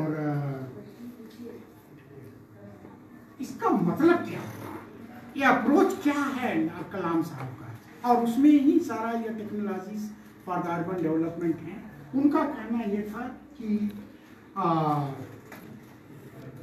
अगर हम फिजिकल कनेक्टिविटी, मतलब रोड, फिजिकल कनेक्टिविटी, भौतिक किसी चीज को जोड़ने का तरीका, आप जानते हैं जोड़ना ना, कनेक्टिविटी क्या होती है, तो सभी लोगों ने पढ़ा है, और नहीं पढ़ा है तो पढ़ लीजिए। अभी किसी चीज को कनेक्ट करने के तरीके होते हैं, या तार से जोड़े, या रास्ते से जोड़े, या इस तरह से किसी भी तरीके से जोड़ दीजिए, हाथ मिला लीजिए, वो भी जोड़ना ही हो गया।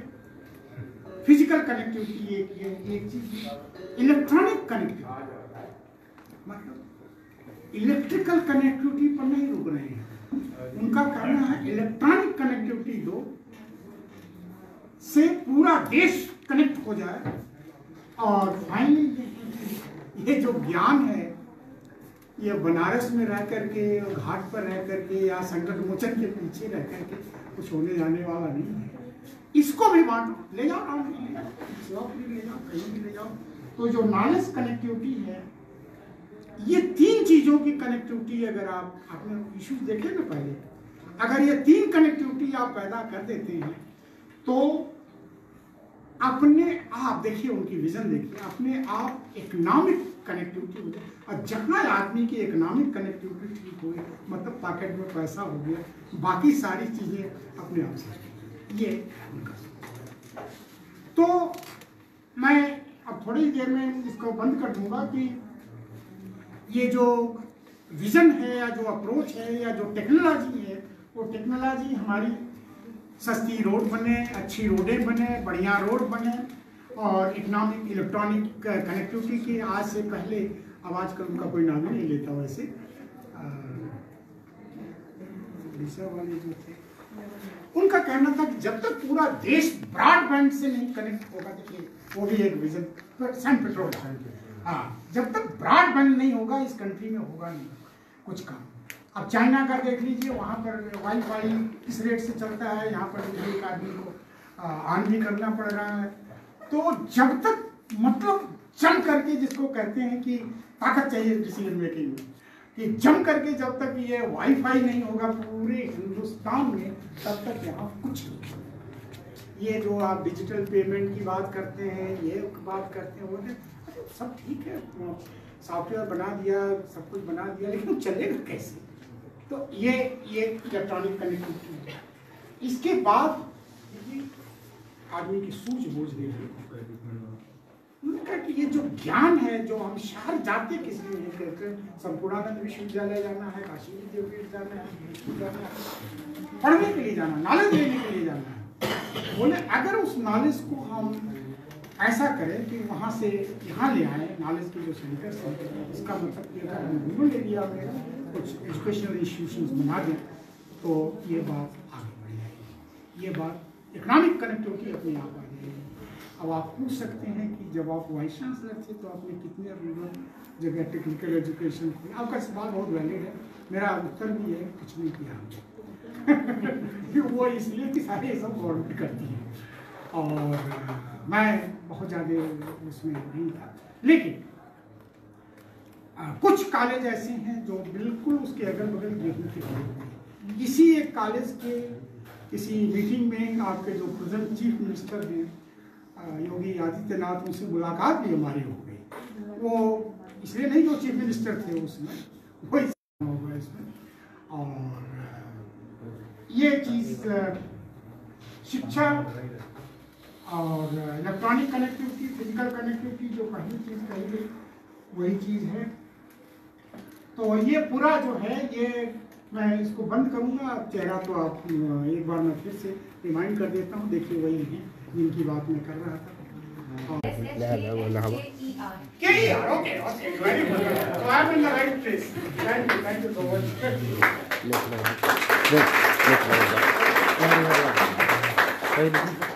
चालू होगा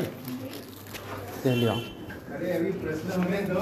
2 मिनट प्रोग्राम के अनुसार अब हमारा ऑडियंस से क्वेश्चन आंसर सेशन है। हमारे मुख्य वक्ता professor respected professor Kripashankar sir उपलब्ध हैं। अगर आपकी कुछ क्वेरीज हैं या कोई क्वेश्चन आंसर है तो आप रख सकते हैं, क्वेश्चन हैं तो रख सकते हैं। रिस्पेक्टेड सर रणधीर राज सर, अगर कुछ कहना चाहते हैं निसंकोच पूछिए। सर मेरे पास एक सवाल है। हाँ, इस पूरे कमरे में इंजीनियर्स भरे हुए हैं, लेकिन फीमेल इंजीनियर्स आई थिंक सिर्फ एक हम खड़े हैं यहाँ पे। तो हमारी कंट्री में रूरल और अर्बन डेवलपमेंट से पहले अगर अर्बन में रेशियो इक्वालिटी के लिए कोई मेजर्स लिया जा रहा है या वो सजेस्ट किया जा रहा है पोटेंशियल को, तो उसके बारे में आप अगर कुछ कह सकते। देखिए ऐसा है कि मैं कह सकता हूँ और मैं कहूँगा भी जी सर इसके बारे में। और कहाँ से शुरू करूँ? जब मैं बनारस यूनिवर्सिटी में पढ़ रहा था तो जो आप कह रही हैं बिल्कुल यही है।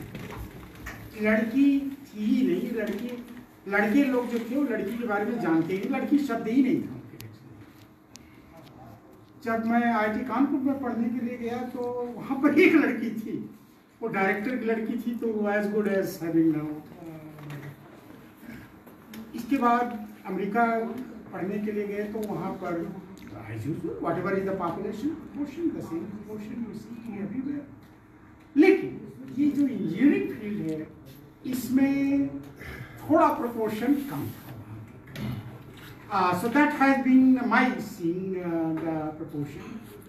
अब आने के बाद 78 से, that's what I think was read out also, I have been teaching. कभी एक लड़की, कभी 2 लड़की, कभी इस तरह से चला।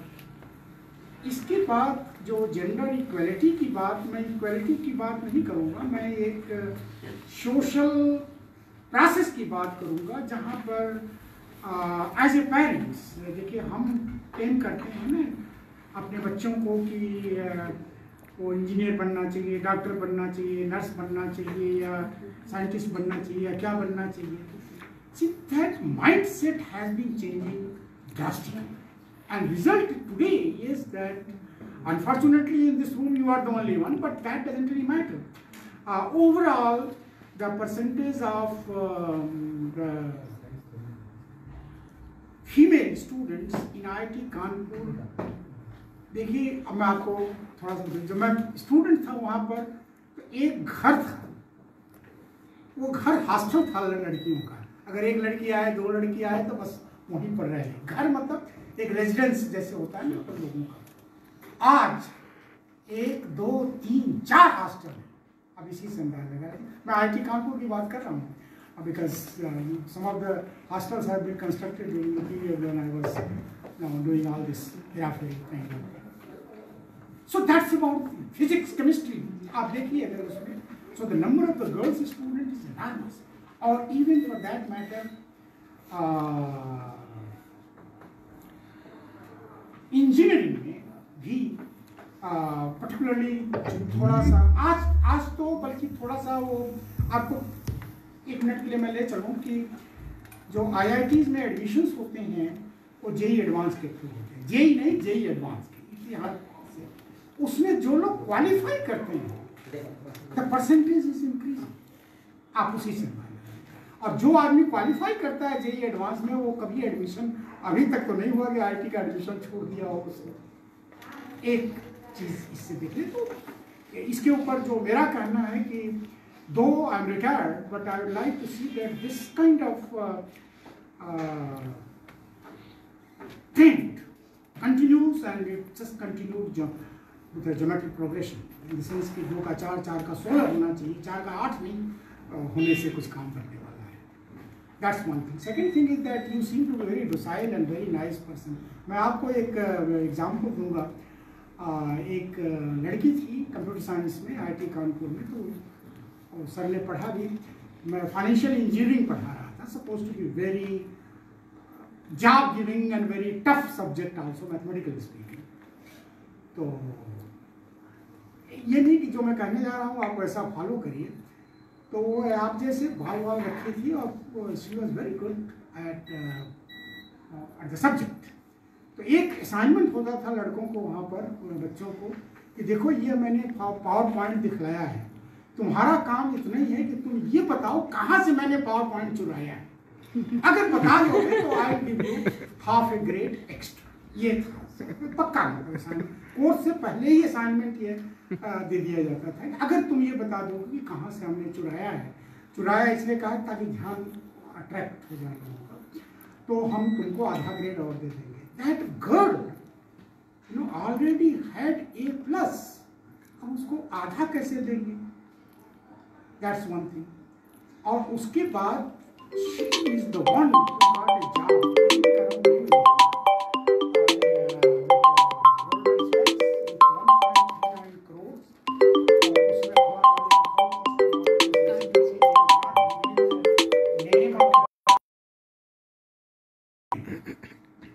ये जो इडियटिकनेस जिसको कहते हैं, लड़की होने का मतलब इतनी हिम्मत कि तुम ऐसे किसी टीचर से बोलो कि हमने बाल काट दिए हैं और हम कैसी लग रही हैं, ये प्रश्न कैसे पूछ सकते? I think she knew that this kind of things are acceptable here. देखिए ये चीज मैं बता रहा हूँ कि it's not only that the number is increasing, there way of looking at the things is also increasing. तो she was very fond of joining that Goldman सैक्स और यूनाइटेड स्टेट्स जाना, ये करना वो करना. तो हमने भी थोड़ा सा अपना, अब चूँकि कहानी बता ही रहा हूँ तो मैं बता दूँ. तो उसकी माँ आई, शी वॉज एम्बेसडर, वो कहीं यूरोप में एम्बेसडर थी. तो जो उसका कन्वोकेशन था तो उसमें उसको मिलने के लिए आई. तो ऐसे लोगों से मिली, हमसे भी मिली ऐसे ही रास्ते में. तो सर बहुत सुना आपके बारे में, बड़ा अच्छा पढ़ाती हैं, ये करते हैं वो करते हैं. और तो मैं बहुत ही सुन चुका था और आपने भी पढ़ दिया इसमें, तो वो तो मैं सुनते ही रहता हूँ, बहुत अच्छा पढ़ाते हैं। तो हमने कहा she was very presentable and very big lady, height weight और करके must have seen her program. She was one of the very that kind of understanding. और she was the only daughter, उनको शायद उनकी लड़की ही थी। तो देखो गोल्डमैन सैक्स में जा रहे थे, मैंने कहा देखिए ऐसा है कि वो तो ठीक है, आपने कह दिया कि बहुत अच्छा पढ़ाते हैं। एक मेरे समझ में ये आता है कि ये लड़की ये इंडस्ट्री में जॉब करने वाली लड़की नहीं है। Let her grow with the PhD kind of. आप देखिए अब वो जो बाल काट के घूम रही हैं, जो जा रही हैं तो गोल्डमैन सैक्स में, अब उनका बाल सही हो गया, अब वो जाए गई PhD। Now she must be out now. Sakshi Gupta नाम है उसका। She must be out from Stanford after her PhD। तो ऐसे ही होता है। तो I am just giving you little bit of boost also that don't limit yourself to anything. यही हमको करना है, BTech कर लिया, फिर नौकरी कहीं मिल गई, भाई अपने आप को देखिए। और हम तो यहीं आपके संकट मोचन में ही हैं। वो ऐसे जिसको कहिए जब साक्षी गुप्ता को मैं बदल सकता हूँ तो आपको बदलने में कितनी देर लगेगी हमको। ग्रो नंबर भी लिखा है, सबने नंबर भी दिया है कहीं पर। ग्रो, डोंट ब्लॉक योर बारो। नहीं तो फिर जो जेंडर की बात कर रहे हैं तो gender will stop after some time. Let there be more faculty members. आप ये प्रश्न पूछिए मत कि कैसे, ये पूछिए कितने फैकल्टी पढ़ाती है जो फीमेल है, जिससे हमको पता लगेगा कि क्या क्या स्थिति है, कितने पढ़ रहे हैं। वो तो मैं आंसर कर ही दूंगा, लेकिन ये आंसर मैंने किया था उनको now that you are at it, Atal Bihari Vajpayee को। There has been only one prime minister who has visited IIT Kanpur, क्योंकि वो एक ऐसा इंस्टीट्यूट है जहाँ प्राइम मिनिस्टर नहीं देख सकते। मतलब देखो कहते हैं ना कि धुआं निकलना अगर सर, इसलिए कि no politician can land on the land of IIT Kanpur. एक बार राजनाथ सिंह आए थे किसी की शादी अटेंड करने के लिए, तो लोगों ने कहा तो I think he went back without completing the rituals. ये उन्होंने पूछा कितने क्या है कैसे, तो हमने उनको बता दिया सर लड़कियां बहुत कम है यहाँ पर, you know. He made the announcement कि पांच IIT और खुलने चाहिए from the podium of IIT Kanpur. इसलिए उनको लगा कि शायद इसलिए कम लड़कियां आ रही हैं क्योंकि IIT ही 5 है। भाई और इतने बड़े देश में 5 IIT का कुछ मतलब भी नहीं होता है आजकल, तो आपको पता है कि डिग्रीधारी इंजीनियर नहीं है महिलाएं, लेकिन टेक्नोलॉजिस्ट बहुत हैं। सभी टेक्नोलॉजी जानती है शुरू से ही, माँ सिखाती है, दादी सिखाती है, नानी सिखाती है। ये बात सही बोला आपने। Thank you. Okay, thank you so much sir. तो आपको और कोई क्वेश्चन सर, कोई क्वेरीज हो सर? ऑडियंस से और कोई क्वेश्चंस हैं? Yes. Sir, as India is working on its own 5G equipments, we all know that. So how it's gonna be helpful for the rural areas, sir? As we are all focused on the urban areas and nothing is approaching towards the rural areas. Actually, see, that's what we have taken and we have accepted. कि अगर हमसे कोई कहा गया कि काम करिए तो हम भाई वही चीज़ बनाएंगे, मिसाइल बनाएंगे या हम वारक्राफ्ट बनाएंगे, ऐसा कुछ नहीं है। Being in village, you use the local resources. The idea is that go through the process of the production. Production means first the resources. Look at the resources and think of only those products and the services which you can produce out of those resources. Why are you talking about क्या Rafale और ये सब सारी चीज़ों से? Because there the resources required are very different. तो उसकी जो इंजीनियरिंग है रूरल करने के लिए, उसके जो रिसोर्सेज हमारे पास अवेलेबल हैं चीपली, अब जैसे कि ये मेडिसिन का है, कोरोना का है, कोविड का है, I mean one can think of having the production of the vaccines and the drugs later on. Vaccine और ड्रग में फर्क है कि नहीं मालूम आपको? Very good. देखिए सर, कितना अच्छा फर्क है। अभी बाहर जाऊंगा तो मैं कहूँगा मैंने पता है इनको, पहले से जानते हैं। तो all these things should be, this is what Dr. Kalam said, that let these be the local resources used for the purpose of production. Yes, sir. ये थोड़ा सा सोच बदलने वाली बात है, because we are so much use to go through the BTech engineering, और जैसा आईटी में पढ़ाया जा रहा है वैसे ही पढ़ाओ, और किसी से कहो कि जरूरत है DLW में जाकर के, जो भी नाम हो गया BLW, हाँ वहाँ जाकर के ये क्या कोई नहीं करने वाला है। गोल्डमैन सैक्स की ट्रेनिंग लेने के लिए यूरोप में जरूर चले जाएंगे। Is it right? सो हमको भी थोड़ा सा have to become little bit nationalistic. Sir कोई भी जैसे नई टेक्नोलॉजी आती है तो वो पहले अर्बन एरियाज में आती है, तो सर उसको हम लोग कैसे रूरल एरियाज में भी इम्प्लीमेंट कर सकते हैं? देखिए ऐसा है कि this you can not do by yourself, this you are not responsible. There need to be some agencies, there are certain NGOs। ये नारी वाला जो काम है वो यही करते हैं कि they transport the technology from one end to the other end suitable. दो एग्जाम्पल दूंगा। पहले टेलीविजन नहीं था, केवल आकाशवाणी थी, या वो स्प्रिंग वाला घुमा के ग्रामोफोन चलता था और वो डिस्क चलती थी उस पर रिकॉर्ड, वो खत्म हो गया। जब बिजली आ गई या बैटरी आ गई तो रेडियो से समाचार लोग सुनने लगे। जब बिजली पहुंच गई तो टेलीविजन, पहले ब्लैक एंड व्हाइट पहुंचा, फिर रंगीन भी पहुंच गया वहाँ पर। तो ऐसा नहीं, जब तक इंफ्रास्ट्रक्चर जिसका शंकर जी, बिजली, पानी, सड़क, अस्पताल, स्कूल, ये अच्छा नहीं होगा तब तक विकास कैसे होगा? खाली भाषण से तो, अखबार में छपने से तो नहीं होगा। मैं ऐसे परिवार से आता हूँ जिसमें मेरे पिताजी वैद्य थे, संस्कृत में पढ़े थे, और वो गांव के आसपास ही सारी जड़ी बूटियाँ जो च्यवनप्राश में लगती हैं वो मिल जाती थी जंगल में। अब जंगल खत्म हो गए, खेत बन गया, और बिना, मैं बॉटनी नहीं जानता, अब पढ़ा भी नहीं मैंने, लेकिन मुझे बताते थे कि ये जड़ी का ये काम है, च्यवनप्राश में ये लगता है, ये लगता है, ये लगता है। आंवला वहीं से मिल जाता था, कुछ खरीदना नहीं पड़ता था। वो शक्कर सफेद वाली चीनी नहीं डालते थे, राब जो होती है हम लोग देसी बनता था खांड, जिसमें क्रिस्टलाइज होती है शुगर, वो डालते थे। और घर की महिलाएं और कुछ मजदूर मिलकर काम करते थे लोकली, सब कुछ लोकल था, संसाधन से लेके लेबर तक, सबको मालूम था कैसे क्या बनना है, और सब वहीं खपत हो जाती थी आसपास के गांव में, क्योंकि एक ही वैद्य थे, कई गांवों में बाद में अस्पताल खुला। तो संसाधन है, ट्रेनिंग की जरूरत है, उसको थोड़ा नए तरह से ट्रेनिंग की जरूरत है, और नए परिवेश में ट्रेनिंग की जरूरत है। स्किल, बुद्धि है, सब में कुछ न कुछ बुद्धि और क्षमता है। उस क्षमता को हम लोग उभारने का ही प्रयास कर रहे हैं। वही प्रयास कृपा शंकर जी ने भी किया।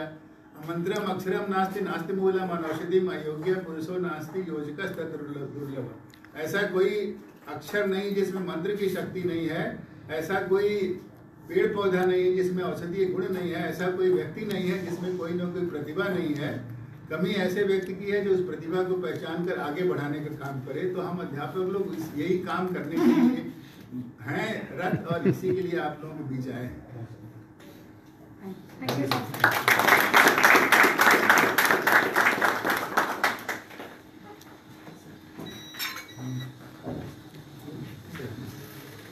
बहुत बहुत आभार हमारे बीच उपस्थित आज के वक्ता प्रोफेसर कृपा शंकर सर और हमारे बीच में उपस्थित तमाम ऑडियंस। क्रम को आगे बढ़ाते हुए, मैं क्रम को आगे बढ़ाऊं इससे पहले दो शब्द जरूर कहना चाहूँगा। आज हिंदी दिवस और role of technology in rural development. देखिए, हमने एक पक्ष आज रूरल डेवलपमेंट का देखा।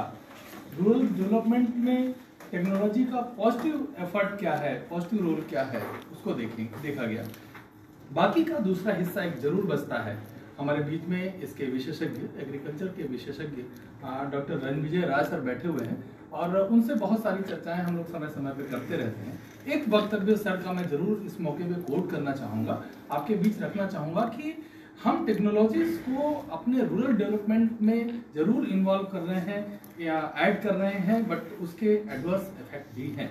थोड़ा सा इस पॉइंट पे मैं आपको और करीब ले जाना चाहूँगा 2-3 शब्दों में कि सर का ये कहना रहता है कि भाई हम ट्रैक्टर घर खेतों में चलाते हैं, नो डाउट ट्रैक्टर हमारे खेतों की अच्छी जुताई करता है, जल्दी जुताई कर देता है, लेकिन उसका ड्रॉबैक सर का ये कहना था कि कंपैक्शन ऑफ द लैंड हो रहा है।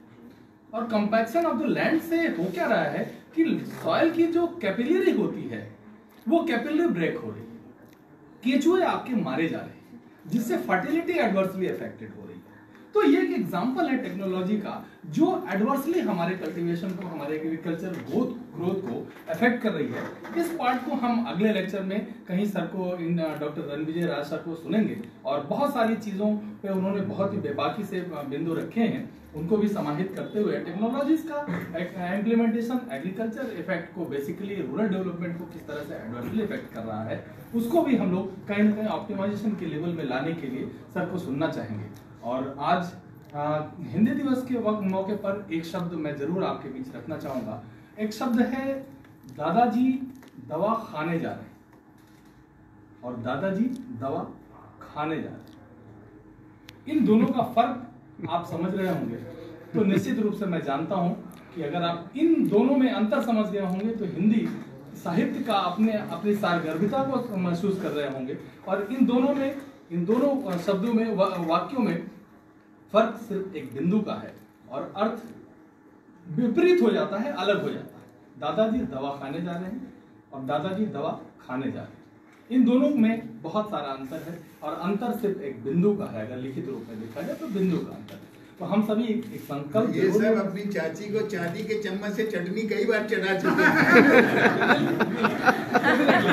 तो हम ये संकल्प भी लेना चाहेंगे कि हम अपनी हिंदी को और परिष्कृत रूप में आत्मसात करेंगे, अपने बोलचाल की भाषा में और अच्छे रूप में इस्तेमाल करेंगे।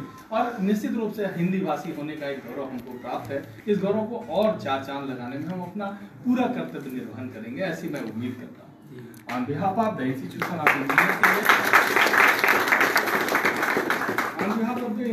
of Engineers India और नॉर्थ स्टार अकेडमी, हम अपने बीच में अपने वक्ता महोदय को सम्मानित करने के लिए मैं अपने respected professor chairman professor S N Upadhyay sir से अनुरोध करूंगा कि हमारे आज के स्पीकर सर को, हालांकि वो निश्चित रूप से मैं ये फिर से दोहराना चाहूँगा कि उनका सम्मान हम नहीं कर रहे हैं, बल्कि हम अपना सम्मान कर रहे हैं उनको अपने बीच में पाके।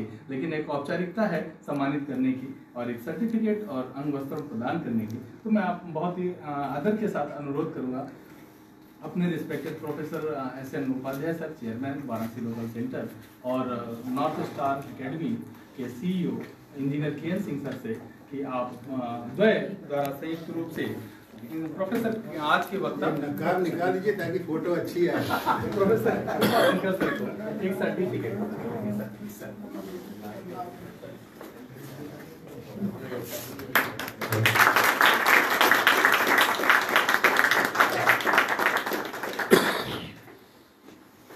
एक अंग वस्त्र भी।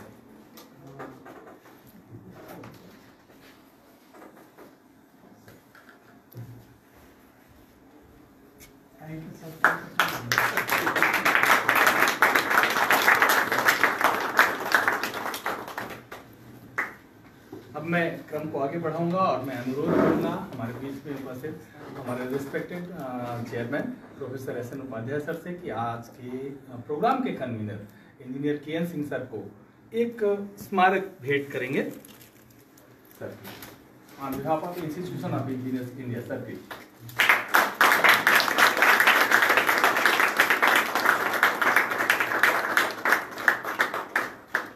मैं फिर से अनुरोध करूंगा professor S N Upadhyay sir, chairman sir से अंग वस्त्र प्रदान करेंगे।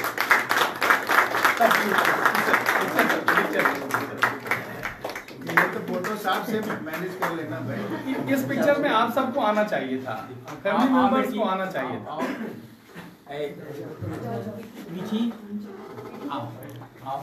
वर्टी कर दिए पूरा खोल दीजिए, खोल दीजिए। अरे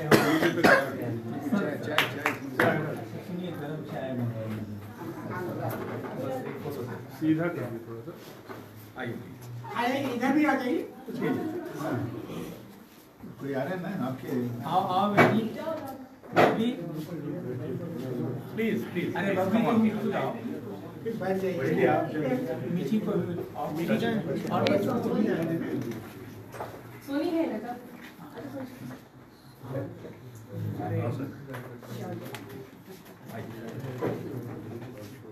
आप संकोच क्यों कर रहे हैं? फोटो खिंचाने के नेता लोग उचकते रहते हैं, आप वहाँ चुपचाप बैठे हुए हैं। सर आप पिक्चर से बाहर नहीं हो सकते सर। अरे करेंगे सर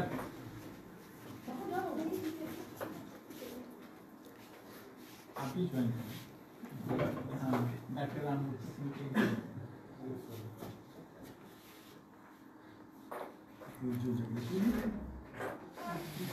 ठीक है, it is over now. Thank you so much.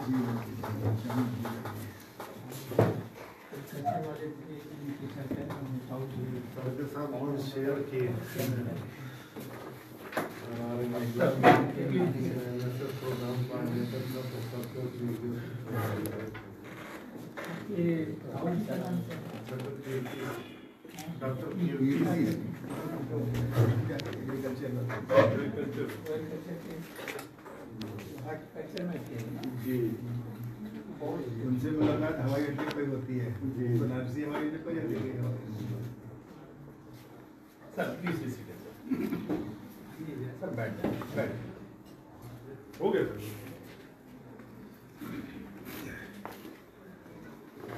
कार्यक्रम के अंतिम सोपान में मैं Santosh Maurya, honorary secretary the institution of engineers India, आप सबको थैंक्स कहने के लिए मैं उपस्थित और प्रोफेसर कृपाशंकर सर को मैं हार्दिक अभिनंदन करता हूं और फिर से मैं बहुत हृदय की गहराइयों से the institution of engineers India Varanasi local centre और नॉर्थ स्टार एकेडमी के संयुक्त तत्वावधान में आयोजित इस कार्यक्रम में हमारे अनुरोध को स्वीकार करने के लिए। और फिर से मैं यही कहूँगा कि गुस्ताखी ये हुई सर कि हमने आज आपको टॉपिक दी और उस टॉपिक को भरपूर आपने निभाया है सर। हृदय की गहराइयों से आपका आभार सर, और इस गुस्ताखी के लिए मैं पूरे सदन की तरफ से आपसे क्षमा प्रार्थी हूँ महोदय। सामान्यतः हमारी परिपाटी ये रही है महोदय कि हम स्पीकर से उनके कंफर्ट जोन में हम टॉपिक्स लेते रहे। लेकिन आपने गलत नहीं किया, जो शास्त्रार्थ की पुरानी वाराणसी परिपाटी ऐसी ही है। तो तुरंत हो जाता है। लेकिन हृदय की विशालता का ये प्रमाण है महोदय कि आपने हमारे बीच न केवल हमारे बीच उपस्थित होने के लिए अपनी सहमति दी, बल्कि हमारे द्वारा दिए गए किसी बिंदु पर बहुत ही सार्वभौमिक ढंग से बहुत ही व्यापक विचार आपने हमारे बीच रखे। पूरा सदन आपके लिए कृतज्ञता ज्ञापित करता है महोदय। बहुत बहुत आभार सर आपका। और मैं धन्यवाद करता हूं आज के कार्यक्रम में अपनी गर्ममयी उपस्थिति के लिए। Professor SN Upadhyay sir, chairman हैं आप the institution of engineers India Varanasi local centre के, सर ने पूरा समय लिया, हमारे अभिवादन हमारे निवेदन को स्वीकार किया, अपनी उपस्थिति दर्ज कराई और पूरा समय आपने हमारे बीच में उपस्थिति रखी, प्लस हमें अपने संदेश से नवाजा। तो महोदय हम आपके लिए फिर से आभार प्रकट करते हैं। हमारे बीच में उपस्थित थे engineer professor Arif Jamal sir, उनका भी मैं आभार प्रकट करता हूं। कुछ व्यस्तताओं के कारण उनको अनफॉर्चुनेट जाना पड़ा, लेकिन मैं फिर से उनको अभिवादन करता हूं। हमारे बीच में retired chief engineer RSP Gupta sir उपलब्ध हैं, उनका मैं आभार प्रकट करता हूं, जिन्होंने आज के मुख्य वक्ता प्रोफेसर कृपाशंकर सर का परिचय पढ़ने के लिए हमारे निवेदन को स्वीकार किया और अपनी जिम्मेदारी को पूरी तरह से तन्मयता के साथ निभाया। मैं धन्यवाद करता हूं इंजीनियर KN सिंह सर का, RSP गुप्ता सर का। हमारे बीच में डॉक्टर रणविजय राय सर हैं, उनका भी मैं आभार प्रकट करता हूं। आज के कार्यक्रम के आयोजन में निश्चित रूप से आपने बहुत ही सक्रिय सहयोग दिया है, बहुत सारा मार्गदर्शन भी दिया है, और कुछ चीज़ें जो छूट रही हैं उनको हम लोग आगे समाहित करने के लिए आपने निर्देशन भी प्रदान किए हैं। तो मैं कहता हूँ डॉक्टर रणविजय राय सर का बहुत बहुत आभार इस कार्यक्रम में अपनी सहभागिता सुनिश्चित करने के लिए। हमारे बीच में आज के convener engineer KN Singh sir उपलब्ध हैं, उनका भी मैं आभार प्रकट करता हूँ। उन्होंने नॉर्थ स्टार एकेडमी को होस्ट के रूप में स्वीकार किया और इतना अच्छा आयोजन करने के लिए पूरे टीम को, इंजीनियर KN सिंह सर को, उनकी सुपुत्री श्रीमती सरिता सिंह जी जो वाइस प्रिंसिपल हैं सन सिटी में, उनका भी मैं बहुत आभार प्रकट करता हूं। आप पिछले कई दिनों से इस प्रोग्राम की तैयारियों में लगी रही और निश्चित रूप से आपके निर्देशन में ये प्रोग्राम इस भव्यता को प्राप्त कर रहा है, तो मैं बहुत बहुत आभार प्रकट करता हूँ वाइस प्रिंसिपल महोदय का।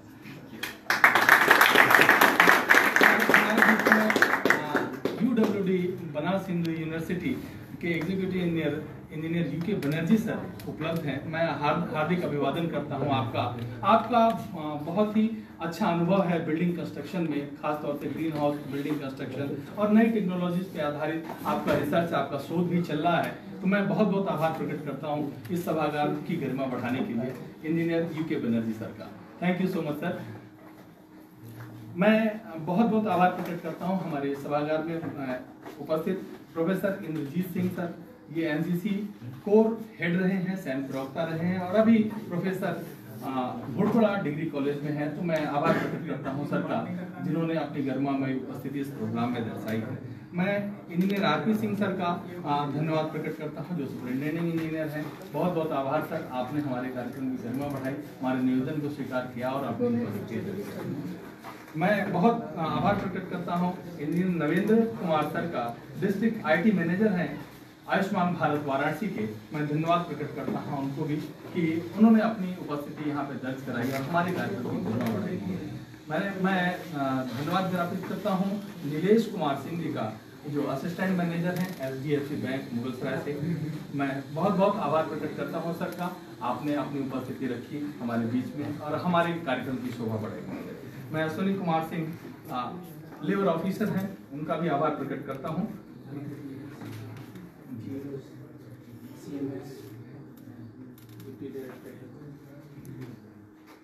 मैं डॉक्टर DB सिंह सर का भी अभिवादन करता हूं, जो हमारे कार्यक्रम में उपस्थित हैं और हमारे कार्यक्रम की शोभा बढ़ा रहे हैं। मैं डॉक्टर सतीश कुमार सिंह बजाज इंश्योरेंस से उपलब्ध हैं। मैं आपका भी अभिवादन करता हूं महोदय, आपने हमारे कार्यक्रम की शोभा बढ़ाई, गरिमा बढ़ाई और अपनी उपस्थिति दर्ज कराई। मैं इस सभागार में उपस्थित जिनके उपस्थिति के बगैर ये कार्यक्रम अपनी पूर्णता को प्राप्त नहीं हो सकता था, तमाम स्टूडेंट्स का बहुत हृदय से आभार।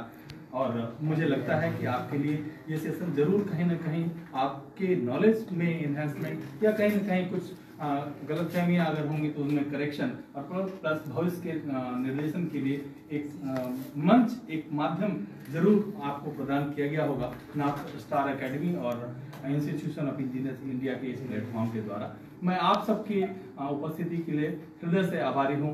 बिना आपके सहभागिता के ये कार्यक्रम अपनी पूर्णता को प्राप्त नहीं हो सकता था। तो सभी मेंबर्स को, सभी फैकल्टी मेंबर्स को, सभी स्पीकर्स को, सभी इनवाइटीज को और सभी गेस्ट्स को, सभी स्टूडेंट्स को फिर से हृदय की गहराइयों से बहुत बहुत आभार, बहुत बहुत धन्यवाद। The institution of engineers India Varanasi local centre और north star academy bridge in place Sundarpur Varanasi आपका सदैव आभारी रहेगा।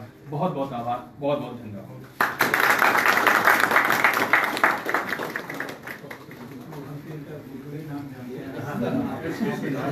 No problem. Let me introduce myself. Myself SP Singh, Professor, Department of Agronomy, Institute of Agricultural Sciences. Actually, he's like my guardian, very elderly, very sympathetic to me, and he knows my nickname Guru.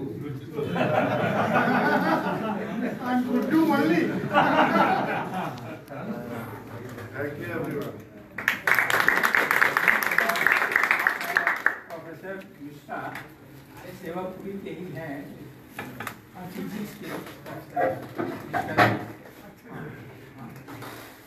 बहुत और मैंने refrigeration का definition एक बोले भाई refrigeration क्या है,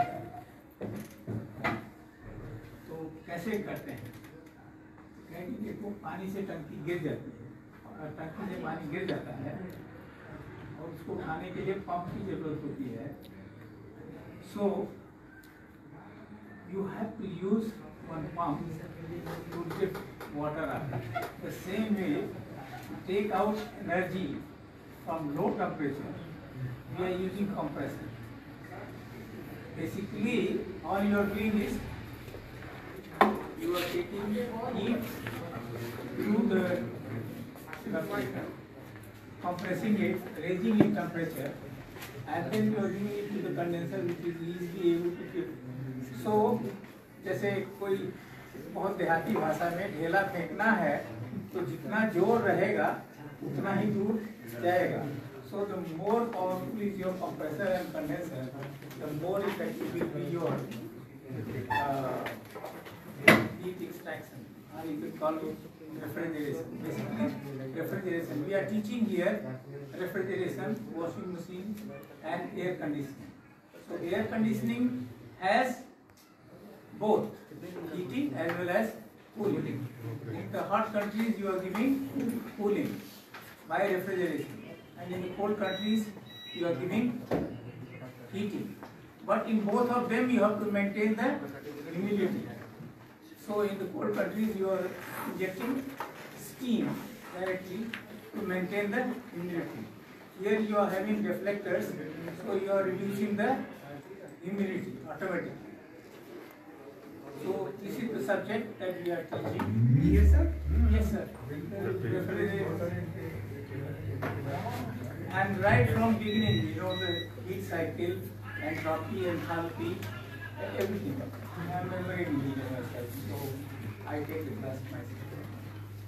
And design of condenser, design of evaporation, and we have working models of everything. Whatever we are teaching, the working model. I had an electronic section also, but unfortunately didn't get any support. I had started sewing also. Recently I opened one institute, but I didn't get any support from the government. After 1 year I had to close down. So this academy means you are doing skill development. तो काटी professor काटी नहीं चलने दे